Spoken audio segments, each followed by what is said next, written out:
Willie Inman is a 21-year-old who liked to practice shooting on his down-at-heel family ranch deep in the Arizona countryside. Recently claiming to be back from serving as a soldier in Iraq, he was on edge when police called by. They start pounding on the door, and with me being so jumpy from the service, they're lucky I didn't come to the door with my gun. You like guns? Yes, I do.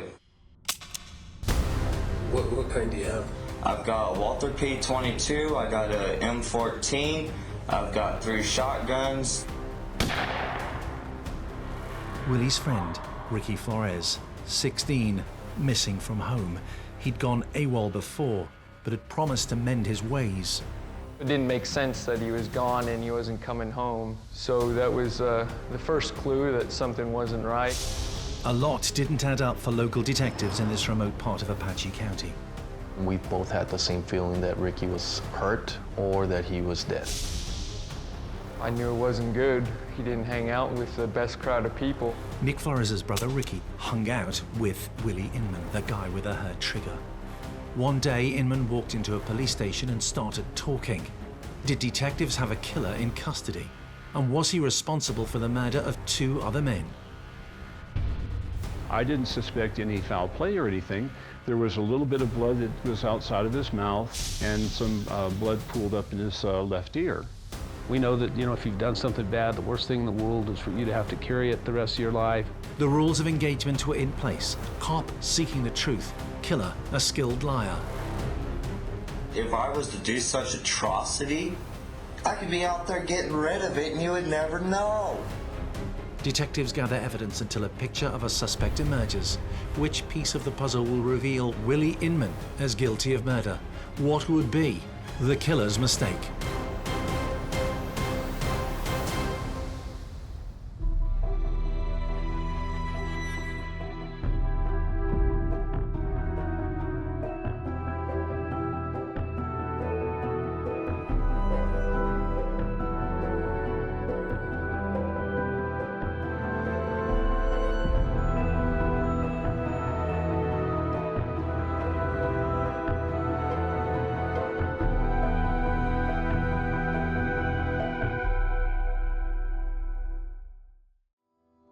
Apache County, an area of ranches and small communities, like St. John's.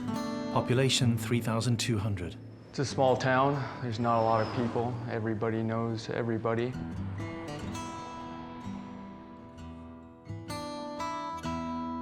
It's a good place to live if you don't like a lot of company.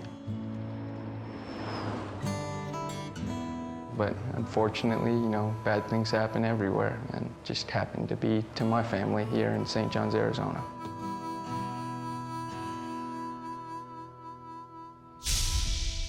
Ricky Flores, Nick's brother, was murdered. His head was blown off with a 12-gauge shotgun. Ricky had last been seen alive with this man, Willie Inman.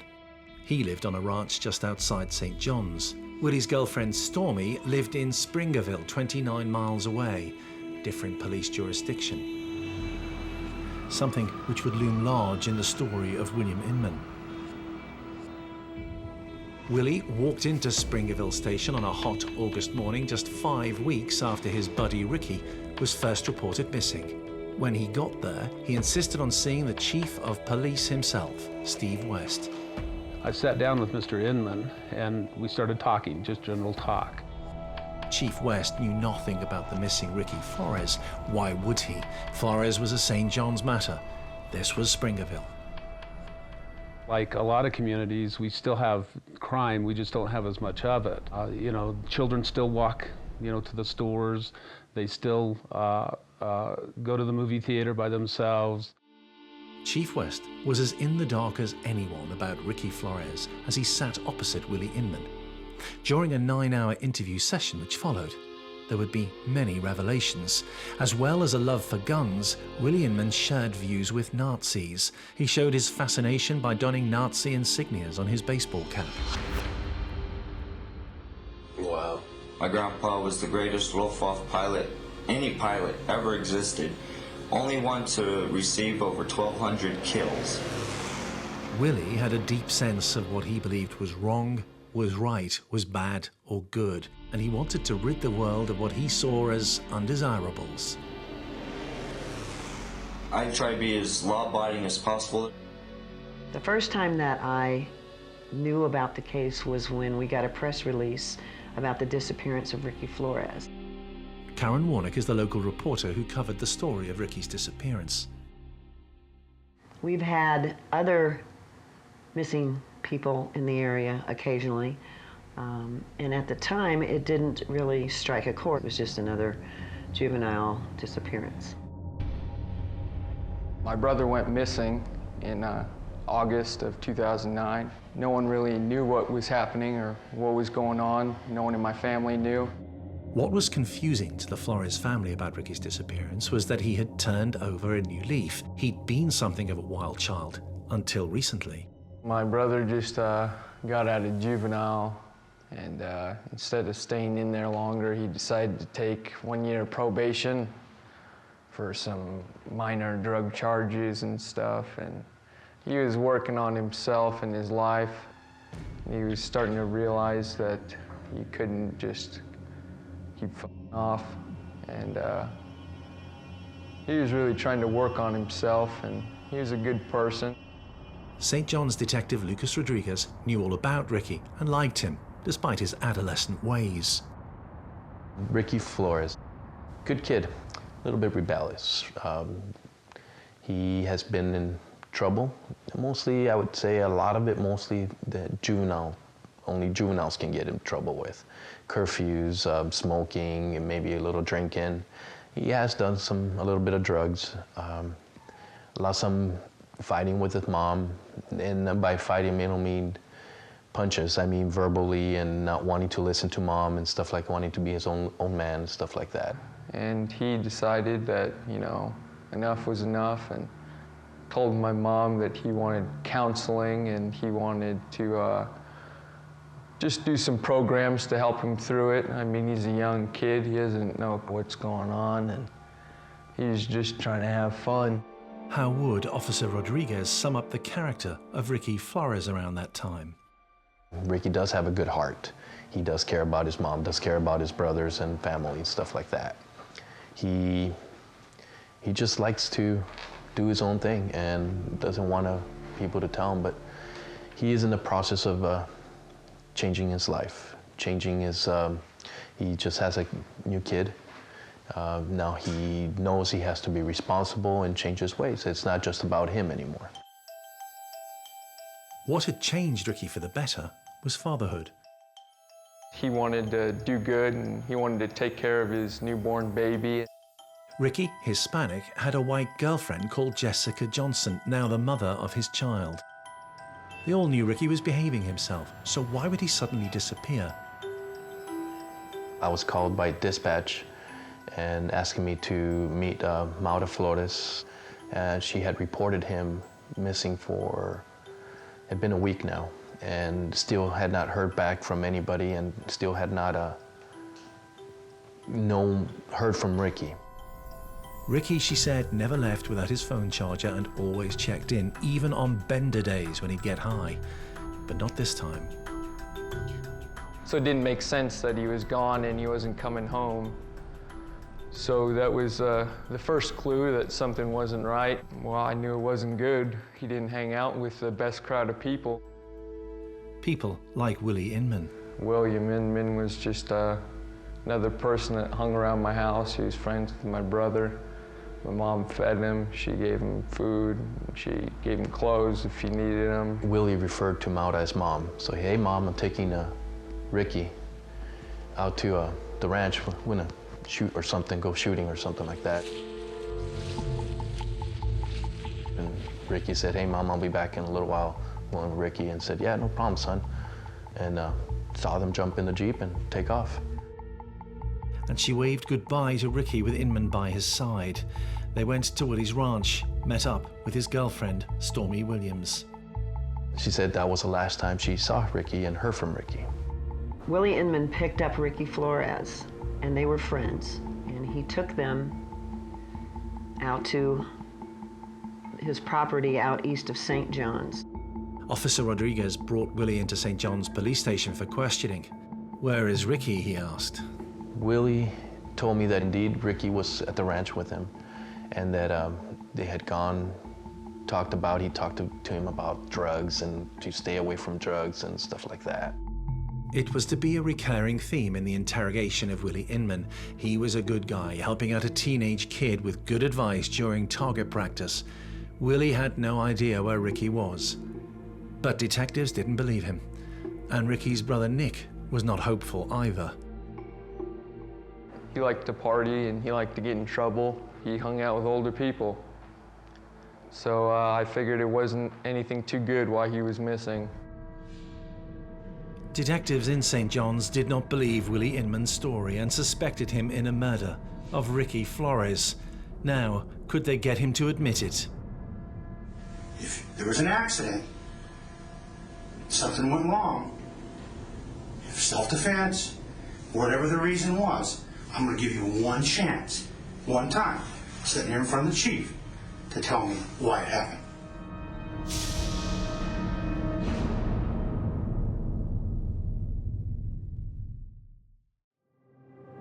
Over the days and weeks following the disappearance of Ricky Flores, Officer Lucas Rodriguez was to meet with Willie Inman often. He'd ask the same question. I mean, Willie, come on, tell me where Ricky is.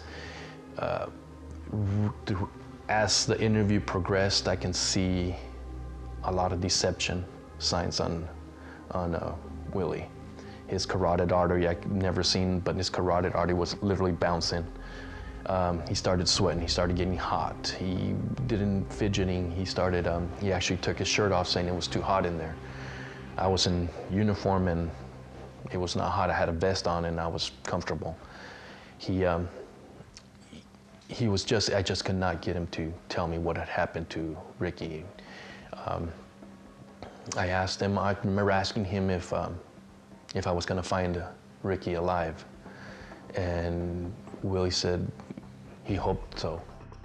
It was soon after one such interview that Inman left St. John's police station. He headed over to Springerville to meet up with his girlfriend, Stormy, 18 years older, with educational difficulties. Detective Rodriguez wasn't giving up easily and called on the couple there, along with a colleague, Deputy Morales. Still no answers. We thank Willie and Stormy for talking to us, told them we'll get back in touch with us because we were looking for Ricky. And they said, yeah, no problem. Deputy Morales and I left, and on our way back into town, me and him were talking. We both had the same feeling that Ricky was hurt or that he was dead. As for Willie, he'd grown tired of Lucas Rodriguez and the St. John's Police Department. He headed to the Chief of Police, Steve West, over at Springerville. "Help me out, Chief. Get these guys off my back." What St. John's PD is asking you is they're asking you if you know the whereabouts of Ricky. Correct. And what's Ricky's last name?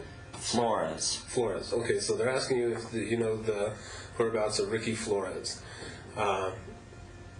They're saying what? That you were the last one to see him? Correct. Right. And that I know something, and they keep pressuring me like I do know something, which if I didn't, I would tell them because I want them off my back. So I'm tired of being harassed. They have no right coming to my girl's house, no right whatsoever. And last time they came here without a sheriff escort. They came in their St. John's police car out of jurisdiction.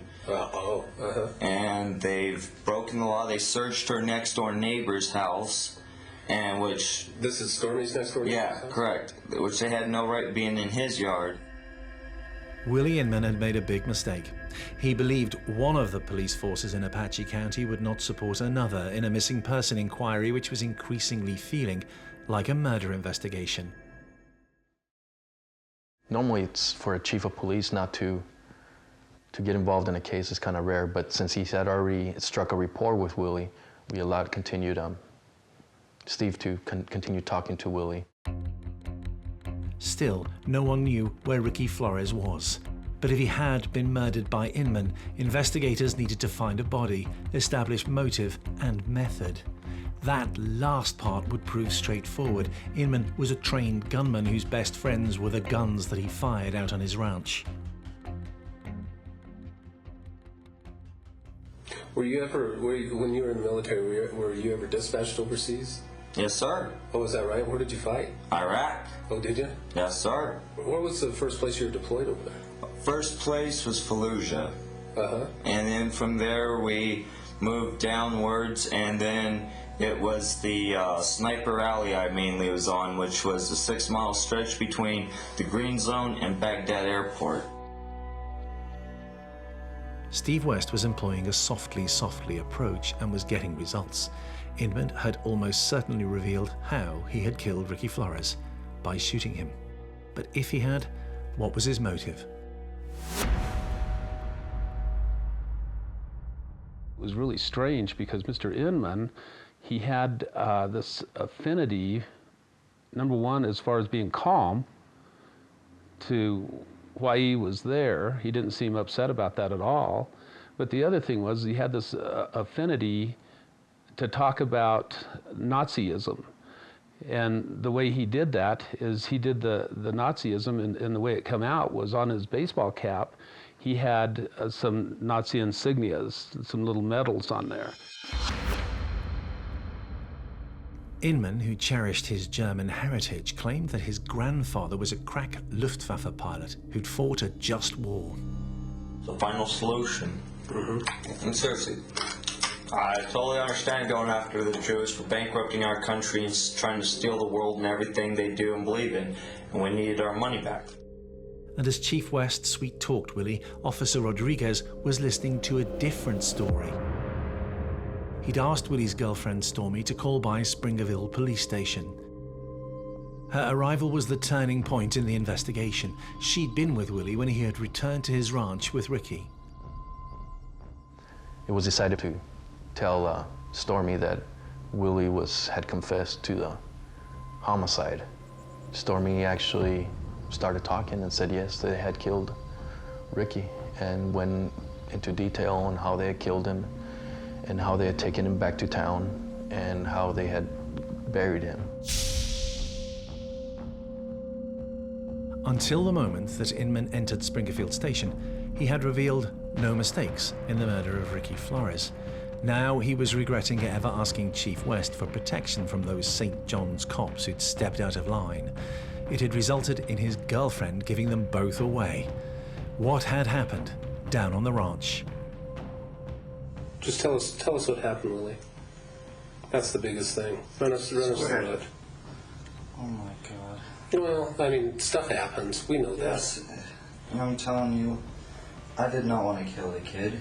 It was not murder, I can tell you that much. Okay. Oh God, I can't believe this. Just tell us Well, what that's was okay. it. Yeah, just tell us the story. Inman claimed that he and Ricky had got into an argument whilst at target practice on Inman's ranch. But Ricky had fired first.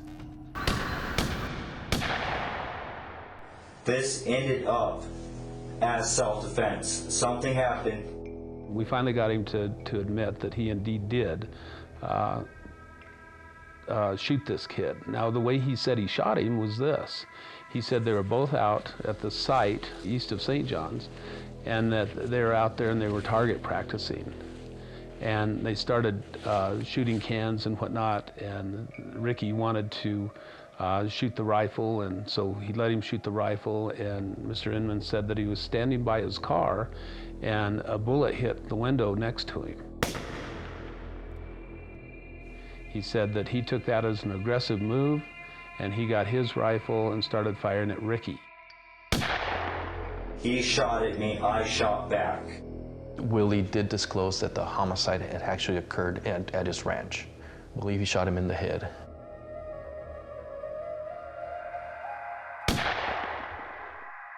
I had a single gauge shotgun, and he had my M14, and he took a shot at me, and I shot him. As the real-life drama unfolded, it seemed the case was closed. Of course, by then he was in tears. You know, he was acting semi-remorseful.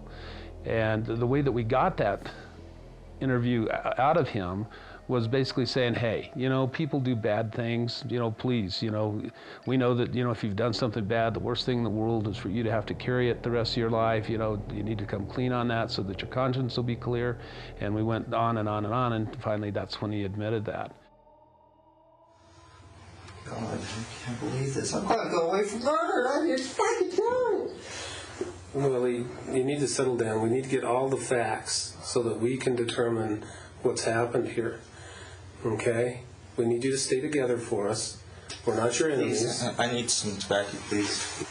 My God, I can't believe this. At first, Willie stuck to his self-defense story, but was he telling the truth? Was this really a case of self-defense? Ricky's girlfriend, Jessica Johnson, had a father who did not like Hispanic boys. Like Ricky Flores. I believe at one point Mr. Johnson and Melissa Johnson, the mom of Jessica Johnson, got a restraining order against Ricky and not allowed him to come around and be around Jessica.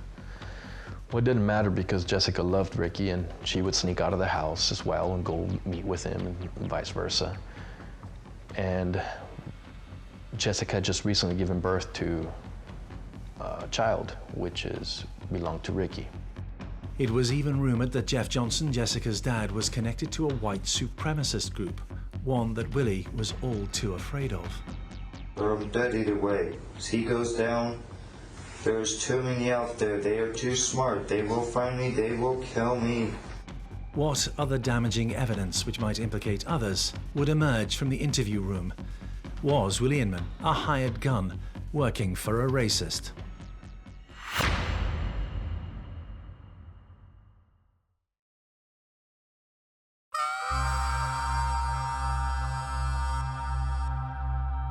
Throughout Texas and Arizona, a neo-Nazi group called the Aryan Brotherhood has been carrying out drugs and gun-running crimes for decades. Exclusively white, its so-called captains exert a violent influence over its members. Fraternization with non-whites is forbidden. Detectives throughout the Apache County area suspected Jeffrey Johnson, father of Ricky Flores' girlfriend, of involvement with the Brotherhood. Police now had a theory which would blow Inman's self-defense claims out of the water. It would not look good to Mr. Johnson that, since he's a white supremacist, that his daughter had a kid from a Hispanic kid. And did not want, he wanted Ricky gone and had offered to pay money for that. Had Jeffrey Johnson ordered a hit on the boyfriend of his daughter? Another detective entered the room. I understand the white supremacist swastikas. I know every tattoo on the guy's body. I know all about this guy right now. I've known about him for a long time. Quit taking care of him and take care of yourself. He knew you were going to murder him, and he was supposed to pay you. I know that. Tell me the truth, please. Willie was not about to give evidence against Jeff Johnson in a murder crime. Listen, he wanted me to beat his ass. Yes, he didn't want no death, no killing. And I thought about it, but no. These were the facts established. After the murder of Ricky, Inman and Stormy Williams drove at speed from his ranch into St. John's and headed straight for Jeffrey Johnson's house. He drove his body through the town of St. John's to Jeffrey Johnson's house. The whole reason for Willie bringing the body over into town in the beginning, of just instead of just going through the back roads and going away from town, was that he came over and showed proof to Mr. Johnson that he had actually taken care of the job and killed Ricky. My niece was probably sitting there, you know, just a couple months old, and, you know, her dad's body is in the back of a Suzuki Samurai, and her biological grandfather is going out there to look at it. Why did you take the body to Jeff's house? Because I was scared. I wanted to know. Tell me exactly what you told Jeff when you got to his house. I told Jeff, dude, he's in my car. You want to come look? Dude, I need some help. What the hell am I going to do? His words were exactly, get the f*** out of here and I don't want to see you again. That was his words.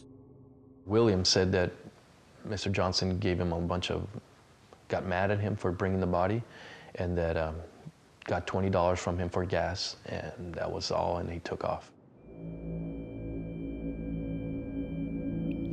Had Jeffrey Johnson made a flippant, angry comment about wishing Ricky dead, and Willie taken it at face value, Inman left, drove up to the Elk Ranch, found a deserted spot, dug a shallow grave, and set Ricky's body alight.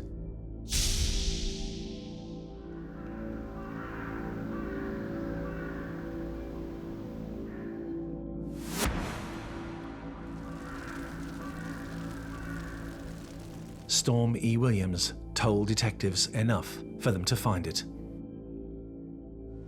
Well, his body was burned so bad and his head was blown off with a 12-gauge shotgun.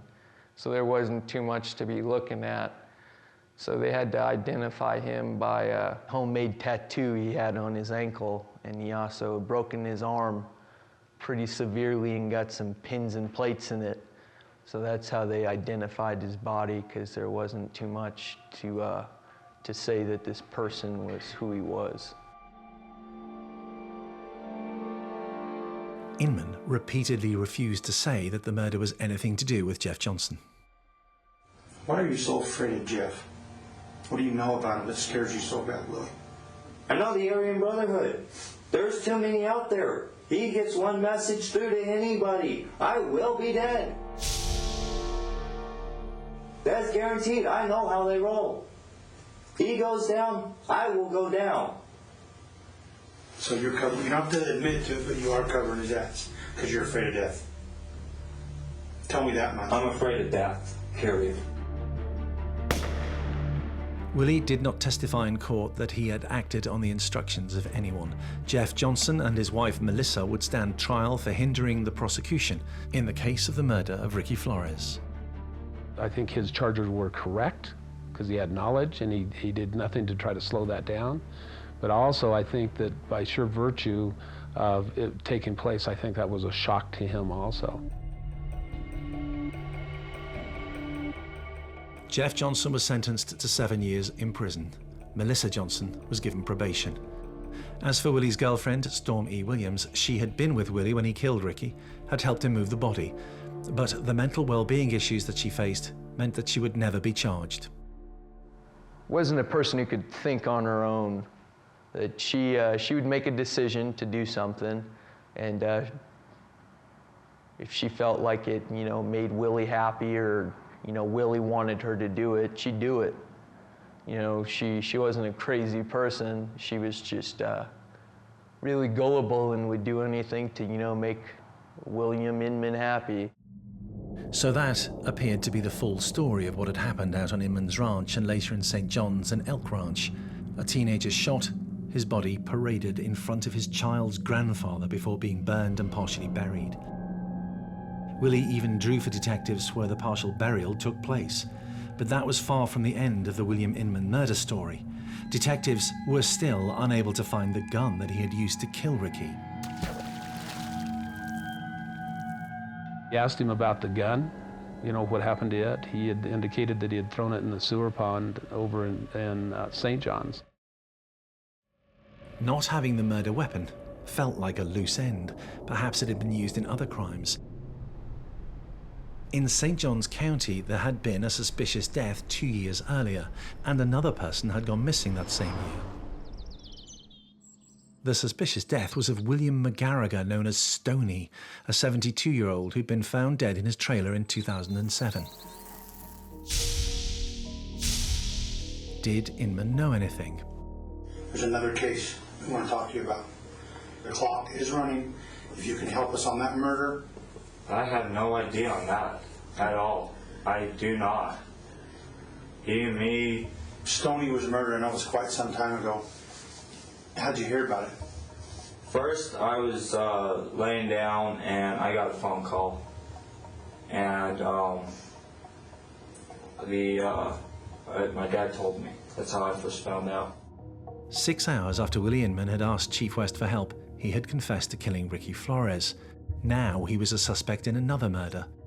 But how would detectives get the evidence for that crime if indeed he was guilty? God, I can't believe this. I'm gonna go away from murder. I just fucking do it. else had happened in the William Inman story. Stoney McGarrigle was a loner who lived out in the woods near St. John's. His ranch was right next door to Ricky's. Real estate salesman Louis Leroux helped buy the property for him. Stoney, I met him when he first came up to St. John's. He was a character, and he didn't trust a whole lot of people. And if you betrayed his trust, then, oh, all hell broke loose. And if you made him mad, he'd get in your face, he'd go nose to nose with you, and he'd scream at you, and make, oh gosh, he was dramatic, but he was a character. And he was a caring type of character once you were in his inner circle. Unpopular with many, Stoney McGarrigle had faced some difficult times. He'd lost his wife and a young son in a tragic accident. As a result, he was depressed and an alcoholic by 2007. He mentioned suicide to his friend Louis on numerous occasions, said he was drinking himself to death. He would not touch a $50 bill, because when he lost his wife and his two sons many years earlier, he had been hoarding money, and all he had was $50 bills. And so that freaked him out. He wouldn't accept it for payment. He wouldn't carry it. Stoney, mistrusting of the bank, hoarded money in his home. People, including William Inman, knew all about that. One day in 2007, Louis Leroux was to be plunged into a drama all of his own. I had been out of town during that day. I'd been up in Pine Top, and a couple people had contacted me and say, hey, we've been needing to get a hold of Stoney. He's not responding. He's not getting back with us. We're concerned about him. Louis headed out to the ranch. So I went in there and I found him. He was laying on his right side like he always slept, with his arm up above the blanket. And then when I got over to him, he was kind of gray color and cold and stiff. Realized he was dead. Not expecting anybody to be murdered. Nobody had been murdered in St. John's in decades and decades. The real estate salesman was in for a shock. Stoney McGarrigle was shot in his bed while he was sleeping. He had been murdered and been shot, and the homicide had gone unsolved since 2007. Detectives knew Inman was a neighbor of McGarrigle. When still talking after the Flores revelations, one officer threw out a question. Back to the Stoney deal. No, you don't know anything about that? No, sir. Help yourself out. No, sir, No knowledge of that murder at all. A reward had been offered for information about the death of Stoney. Willie knew all about it. He would certainly have cooperated if he could. If I did, I'd be collecting the money. No, Me and my brother did, and What'd you say, you and your brother? me and my brother were trying to figure out who did, because we wanted the money, because we were hurting bad at that time. Right. With a population of just 3,200, St. John's had 2 murders on its hands and only 1 solved. St. John's, you never expected anything like that. It's just a nice little community. When the phrase is St. John's is a town of friendly neighbors, and that's pretty well what it is. To have something like that happen is shocking. Investigators had come up with nothing over the 2 years since the murder of Stoney McGarrigle, but for now they asked no more of Willie Inman. Soon, at a case review, Willie Inman's name came up in relation to an old motoring offence, and another mystery was born. Willie had been stopped in a Camaro, a really nice Camaro. No plates, and the car had been impounded. But the car was, I believe the car was still impounded. Nobody had taken it out. That had been months prior to this, prior to Ricky being missing. And we started coming to a conclusion as to, okay, where's the owner for stuff like that. One officer remembered the vehicle, gave a report. I used to see this guy, and I think his name is Daniel. He used to drive it all the time, and I haven't seen him in a while. Daniel Acton, a Vietnam War veteran and another whose ranch was adjacent to Willie Inman's. I knew that he had not been around, and people were asking about him and things. I hadn't seen him, but Daniel was a real nice guy. Who nobody had seen for a while. Police wanted answers to the mysteries out in Apache County. Well, need to still get Stoney, and you still guys have a missing person, that the car is still an impound, and that needs to be solved, and we need to find out where the person is that they were driving the car. I told him, well, that's where you got to go, and that's kind of where this needs to be. 2 dead men, 1 confession, and a missing man, and they all had one thing in common. They lived on or next to the ranch of William Nicholas Inman. They'd got a confession once. What would it take for detectives to get the truth out of Willie Inman a second time? And was there actually a link between the 3 deaths? I don't think it was connected. I don't think in the beginning the disappearance of Ricky and the disappearance of Daniel or the death of Stoney, the murder of Stoney, was related. And if Willie Inman was in custody not suspected of the murder of Stoney, that left just one conclusion. We have a killer loose in the community. Was Daniel Acton a victim of murder? He was missing and his car was in a police pound, having last been driven by William Inman. Acton was not the grumpy old guy that the murdered Stoney McGarrigle was. Unlike him, Acton had no enemies. I know Daniel as best as anybody did. Daniel was, I'm hard of hearing. Daniel was totally deaf. Once in a while he'd hear a word, but he read lips. It wouldn't take long for Willie to confess, now that he'd started. Throughout the interview with Chief Steve West, Willie seemed eager to please. He was a good guy. He'd wanted to help Ricky, the kid just wouldn't listen. That was Willie's story. Corporal Inman was a former army man. He could be trusted. He did give up his rights to an attorney in order for us to talk to him the second time. And it was almost like something you'd see in prison, in the fact that he was willing to give up information for stuff on the second interview. If we got him cigarettes, he would talk to us. If we got him a hamburger, he would talk to us.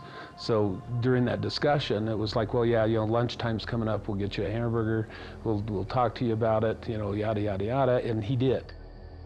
Willie had admitted that he had murdered Ricky Flores. He'd had good reason. The kid was fooling around with drugs. During the second interrogation, Inman decided to trade. He'd agreed to the interview in exchange for a hamburger. Now he was going to up the stakes. He traded the truth for his life.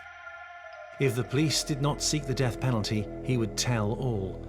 A deal was struck. Willie would not face execution in exchange for a full confession. He admitted finally that he had killed Stoney McGarrigle. After shooting Stoney 12 times through his window, Willie ransacked the house, stole some of the money that McGarrigle kept hidden. But there was something else that Willie claimed. Stoney had inappropriately touched Inman once. He was probably a child molester. And he actually said that they deserved to die. And he took officers out into the deepest part of the Elk Ranch to show where he had buried the body of Danny Acton. His crime? The deaf man couldn't hear what Willie could each evening. Yeah, Daniel, the main reason that he wanted to do something about that was because of his barking dog. Yeah, he couldn't get the barking dog shut up. Willie ended up taking us. I remember going with Willie. He agreed that it was okay for me to go and follow him as he took us to the ranch where he had killed Ricky. He took us to the place where Daniel Ekman had been killed, and then he took us to where Stoney had been killed and how he killed Stoney. Inman, the former military man, the gun nut, had been seeking police protection, but it ended up bringing a naive accomplice in front of persuasive police detectives, and then admitted 3 murders. Murders that he felt he was justified in committing. He wanted to rid the world of people who he felt shouldn't be in this world. So he had a grievance against those men, so he took it upon himself to be the one to get rid of them, to make the world better. Indeed, he styled himself as a vigilante. He was branded a serial killer, a vigilante killer, the youngest serial killer in the country. He did this with malice. He knew where he was going, he knew what he was doing, he knew how he was going to do it. He planned it, staged it, and completed it. So if that isn't vigilantism, nothing is. And he's doing it for a cause that he thinks is right. Whether it was barking dogs, whether it was because they're a dope slinger, or whether they were a child molester or whatever. He always had this reason in the back of his mind for doing that. Once he started talking, Willie Inman couldn't stop. He'd wanted to avoid detection as a killer, but made the mistake of surrendering himself in the belief that he was too clever to be caught out. Willie, when he talks to you, when you talk to him, he can be looking at you, but you can feel like he's looking into your soul, kind of like a scary type of demeanor that Willie has. He never showed remorse, never. I think he would just do it again. He was nonchalant about the whole thing and how he went around and almost with a smile on how he killed him and what he did and how he covered his tracks and stuff like that. It's like in any other day, it's just like you tell me how your day was and how it was at work. There has been controversy about Inman's sentence. Some expected the death sentence, others life without parole. In the event, he was given 24 years for all 3 murders, to be served without parole.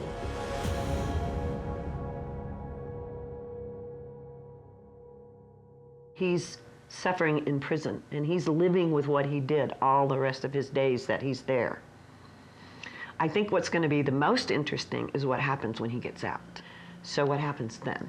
And that would be the story to cover, to find out, 1, has he changed?